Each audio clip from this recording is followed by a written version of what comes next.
Assalamualaikum warahmatullahi wabarakatuh.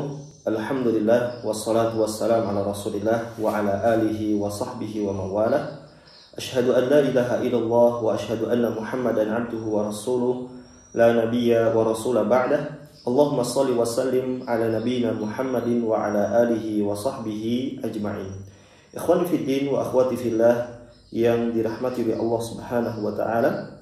Alhamdulillah, kita bersyukur kepada Allah Subhanahu wa taala atas segala limpahan nikmat yang Allah Subhanahu wa taala berikan kepada kita, sehingga dengan nikmatnya itu kita bisa menjalankan tugas kita sebagai hamba Allah Subhanahu wa taala, yaitu beribadah kepada Allah Subhanahu wa taala. Dan kita berdoa kepada Allah Subhanahu wa taala, semoga Allah Subhanahu wa taala menerima amal ibadah kita dan menjadikan amal ibadah kita itu sebagai bekal yang terbaik untuk berjumpa Allah Subhanahu wa taala kelak. Ikhwan fiddin wa akhwati fillah al-musyahidun al-kiram, salawat dan salam senantiasa tercurah kepada junjungan kita Nabi besar Muhammad sallallahu alaihi wasallam, kepada keluarga beliau, para sahabat beliau, dan orang-orang yang setia mengikuti petunjuk beliau sallallahu alaihi wasallam hingga hari kiamat kelak. Para pemirsa, ikhwan fiddin yang dirahmati oleh Allah Subhanahu wa taala, kita lanjutkan kembali tentang masalah sunnah-sunnah yang terlupakan serta larangan yang menyebar luas di masyarakat. Sekarang kita masuk kepada as-sunnatus tsalitsah, sunnah yang ketiga. Yang mana sunnah yang pertama kemarin adalah tentang memohon karunia kepada Allah ketika mendengar kokokan ayam, ya, dan berlindung kepada Allah Subhanahu wa taala ketika mendengar gonggongan anjing atau suara keledai. Kemudian di sunnah yang kedua itu adalah mengucapkan salam kepada anak kecil, dan sekarang as-sunnatus tsalitsah, sunnah yang ketiga, yaitu adalah at-tasawwuk 'inda dukhulil manzil, bersiwak ketika masuk rumah. Nah, ini anjuran atau sunnah yang ketiga. Itu adalah bersiwak, disunahkannya kita bersiwak ketika hendak masuk rumah atau ketika masuk rumah.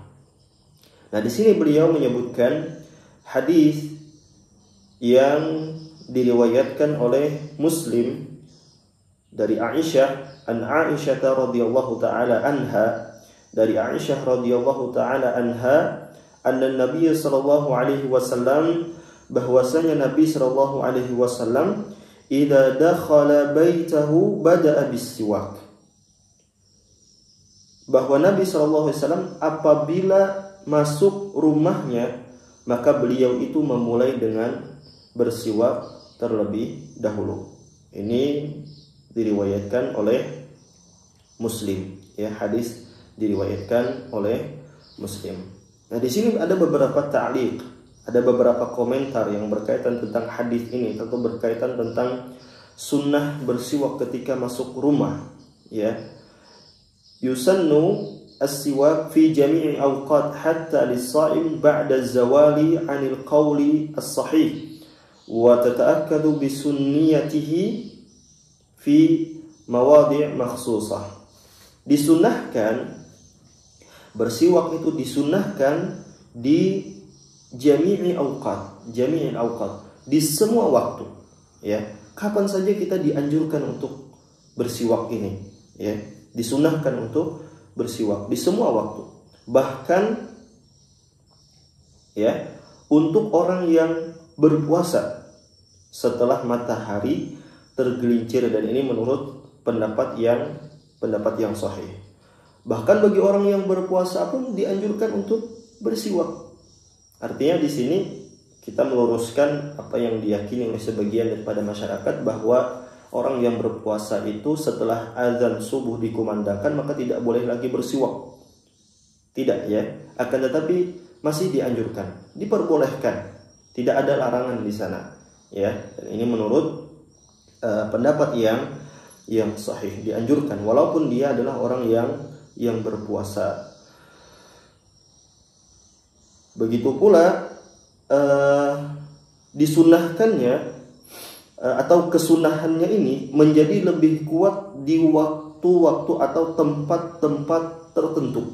Nah, ketika ada waktu-waktu tertentu, ada tempat-tempat tertentu, di sana lebih disunahkan lagi. Nanti kita akan sebutkan ada beberapa waktu atau beberapa tempat di mana kita dianjurkan untuk bersiwak, ya, lebih dianjurkan untuk bersiwak lagi. Nah, kemudian di sini warada fi bayanis siwak wal hathu alaihi aktsaru min 100 haditsin. Telah diriwayatkan oleh atau diriwayatkan dari 100 hadis lebih, ya.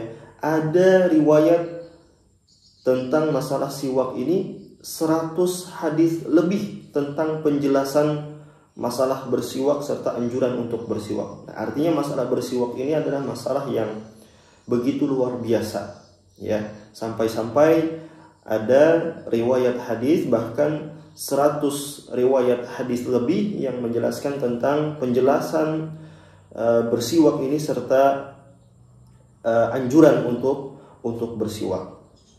Waja'a indal Bukhari, dan diriwayatkan oleh al-Imam Al-Bukhari rahimahullahu taala an Anasin anna Nabiy sallallahu alaihi wasallam qala, dari Anas bahwasanya Nabi sallallahu alaihi wasallam bersabda, aktsartu alaikum fis siwak, aku telah banyak, kata beliau sallallahu alaihi wasallam, mengingatkan kalian tentang masalah siwak ini. Artinya di sini Nabi sallallahu alaihi wasallam begitu cerewet kepada para sahabat, ya, kepada para sahabat untuk masalah siwak ini.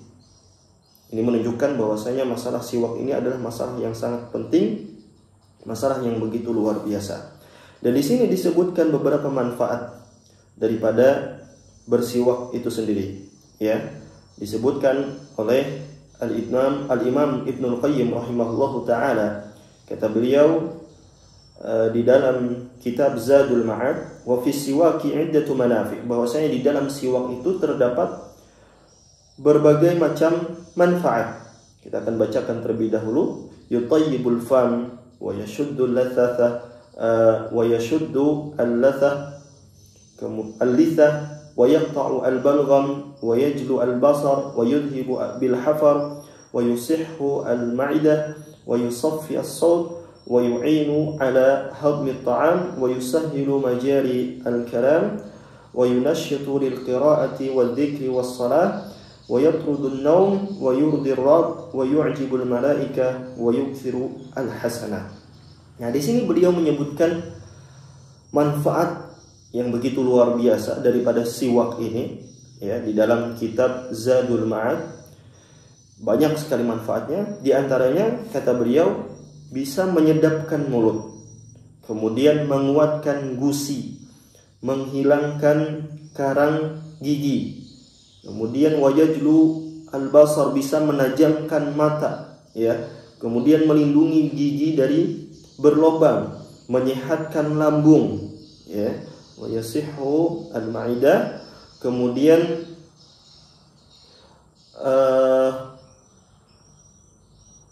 wa yusaffi as-saut, bisa menjernihkan suara. Nah, begitu luar biasa keutamaannya, manfaatnya. Kemudian membantu pencernaan makanan. Wa yusahhilu majaril kalam, bisa melancarkan berbicara, ya, melancarkan bicara. Wa yunashshitu lil qiraati wadh-dhikri was-shalah, bisa menggiatkan seseorang untuk membaca Al-Qur'an, berzikir serta salat, ya. Wa yatrudu an-naum, bisa menghilangkan ngantuk. Wa yurdi ar-rab, bisa mendatangkan keridhaan Allah Subhanahu wa taala. Wa yu'jibul malaika, bisa menakjubkan malaikat, ya, menjadikan para malaikat takjub, ya. Wa yukthiru al-hasanat, bisa memperbanyak kebaikan-kebaikan. Nah, ini keutamaan yang begitu luar biasa atau manfaat yang begitu luar biasa daripada bersiwak ini, ya. Bahwasanya manfaatnya begitu luar biasa sekali. Akan tapi ketika kita mengamalkan sunnah bersiwak ini, bukan berarti kita ingin tujuan utama kita untuk mendapatkan manfaat ini, tidak. Akan tapi tujuan utama kita itu adalah karena kita ingin meneladani Nabi SAW, ingin menjalankan sunnah Nabi SAW, menghidupkan sunnah Nabi SAW. Selebihnya untuk manfaat daripada bersiwak ini kita akan dapatkan, ya, kita akan dapatkan sambil kita niatkan untuk menjalankan sunnah Nabi SAW ini. Nah, dan ini ada beberapa tempat di mana kita ditegaskan untuk bersiwak, ya, dianjurkan untuk bersiwak. Yang pertama, inda taghayyuri raihatil fam, ketika bau mulut itu berubah. Ketika bau mulut berubah, mulai berubah bau mulut seseorang, maka dianjurkan untuk bersiwak pada saat itu, ya. Dan hal ini sebagaimana yang diriwayatkan dalam sebuah hadis dari Aisyah radhiyallahu taala anha, ia berkata, as-siwaku mutahharatun lil fam mardatun lirrabb. Bahwasanya siwak ini, ya, siwak itu membersihkan mulut dan mendatangkan keridhaan Allah Subhanahu wa taala, mendatangkan keridhaan Rabb. Nah, ini ketika bau mulut mulai berbau, maka hendaknya kita dianjurkan kita untuk bersiwak. Karena dengan bersiwak itu bisa membersihkan mulut, ya, bisa membersihkan mulut kita, bisa menghilangkan bau mulut kita. Kemudian yang kedua, indas shalah, ketika hendak sholat. Ketika kita hendak sholat, maka kita dianjurkan untuk bersiwak. Hal ini sebagaimana yang disabdakan oleh Nabi kita SAW dari Abu Hurairah radhiyallahu taala anhu, laula an asyqa, kata Nabi SAW, seandainya tidak memberatkan umatku, laula an asyqa ala ummati la amartuhum bisiwak 'inda kulli salatin, muttafaqun alaihi. Hadis diriwayatkan oleh Al-Bukhari dan Muslim. Seandainya aku tidak memberatkan umatku, sungguh niscaya aku akan suruh mereka untuk bersiwak setiap kali hendak sholat. Nah, ini diriwayatkan oleh Al-Bukhari dan Muslim.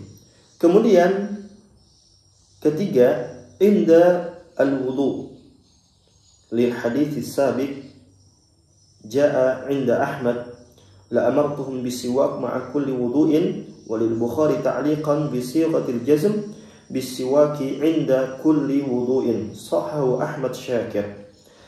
Ketika berwudu, dan hal ini berdasarkan hadis yang telah disebutkan tadi, ya, yang dalam riwayat Ahmad disebutkan la amartuhum bisiwak ma'a kulli wudu', niscaya aku akan perintahkan mereka untuk bersiwak bersama tiap-tiap wudu, bersama setiap kali hendak wudu atau setiap kali berwudu.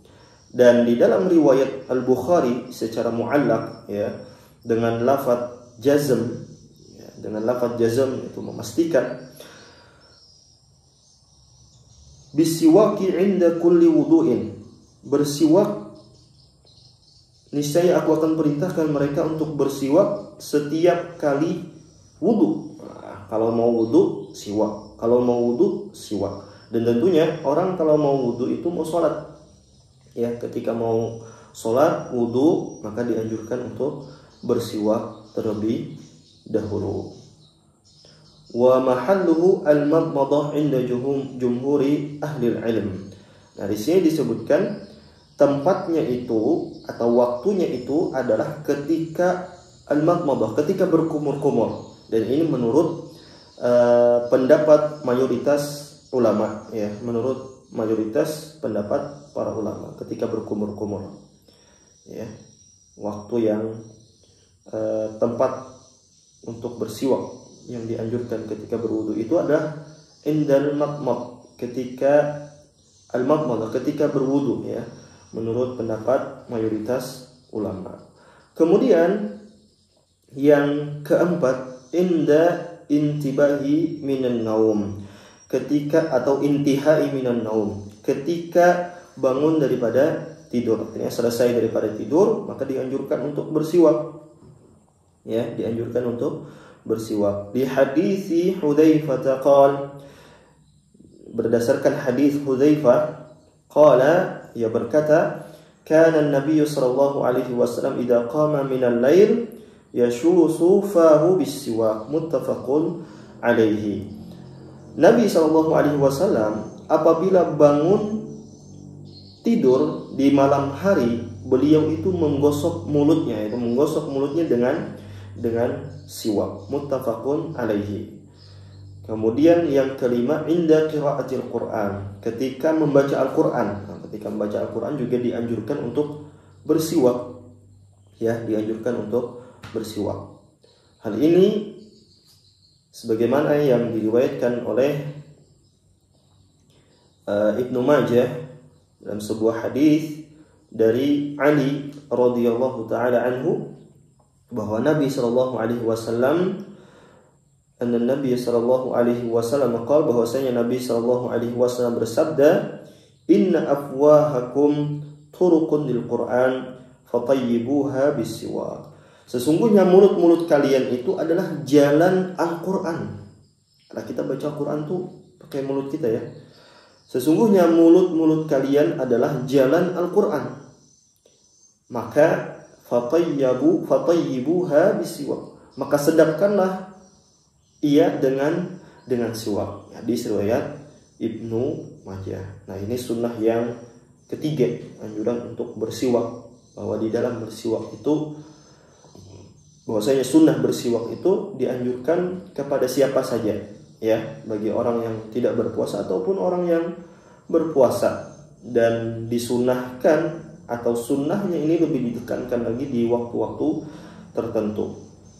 Dan manfaatnya begitu luar biasa, ya, begitu luar biasa, sebagaimana yang telah kita sebutkan tadi, perkataan dari Al-Imam Ibnu Qayyim rahimahullahu taala. Wallahu taala a'lam. Mungkin sampai di sini dulu, insyaallah kita lanjutkan kembali. Wassallallahu ala nabiyyina Muhammadin wa ala alihi wa sahbihi ajma'in. Wassalamualaikum warahmatullahi wabarakatuh.